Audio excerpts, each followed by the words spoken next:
Hello, this webinar is titled The News and How It Constantly Undermines Faith, Education, and Traditions. And we're using the thoughts of Professor John Somerville to guide us in the exploration of this topic. Well, we've already reviewed on culture how it is transmitted, and it's through the study and storytelling, and it's what we talk about on our families and social networks, what's passed on through schools, colleges, and universities, our religious teachings, and our cultural traditions. Well, news has a particular conflict with faith, and let's take a look at this first. And let's take a look at religion in a general sense. Real community and society life tends to be religious by nature. All social contracts are religious at their base. By definition, real community or society is based on some sort of ultimate agreement, and we must be able to appeal to transcendent standards of justice if our justice is to be more than the will of the stronger or the will of the powerful. So that's in a general sense, but religion versus the news. Religion and news find themselves in fundamental conflict because they represent opposite poles in their worldviews. The conflict is not because journalists are irreligious, although there's plenty of survey and evidence that they are, but it's that religion celebrates what we believe to be settled and even eternal. The news has a problem with that. If you take the example of Christianity and Western culture, what you find is that the role of the Bible, before the news industry came into being, the Bible served as the master text in English and American culture. This did not imply that everyone had to be a devout believer in the Bible, but it did mean that the people were familiar with its stories and its metaphors and its way of structuring moral and social reality. News hates this stability. On matters of religion, the news looks for weirdness or conflict. After all, it's not really news when a religion heals hearts or homes or inspires soup kitchens, medical missions, rehabilitation programs, or artistic and publishing projects. News is not a reflection of the world, but only what has gone wrong with the world, and the weird, the strange, the conflict, as this picture represents. So in light of this, what should faith's approach be to the news? Religion should not try to get in the news or try to tame it. Instead, it should offer another kind of discourse in the place of a flawed news discourse, one that does not shrink from discussion or responsibility, but does what an ancient leader, Paul, said, offers a more excellent way. Well, let's see how news interacts with academia. Well, educational institutions now seem to take their cue from the media and suppose that they exist for the purpose of challenging received ideas.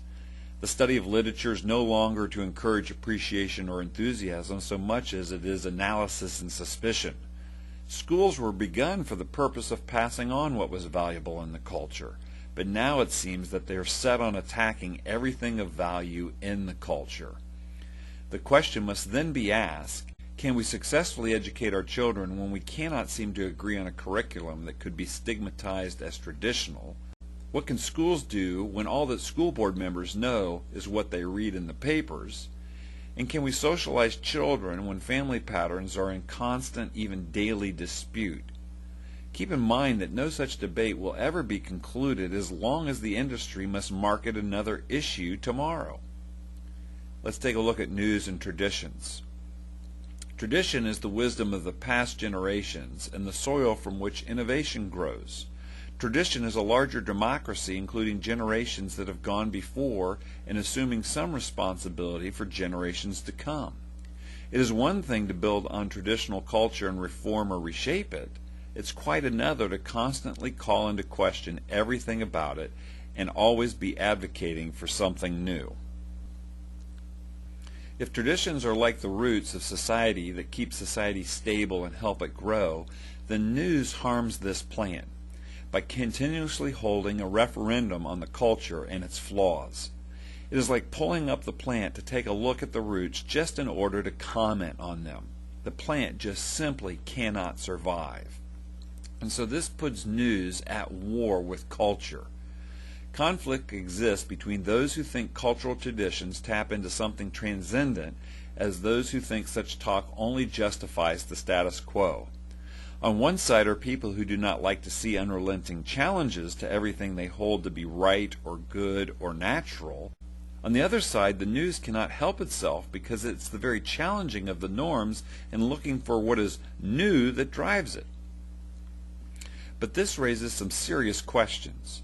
Do we constantly have to think of more outrageous things to do to prove we are free of all constraints?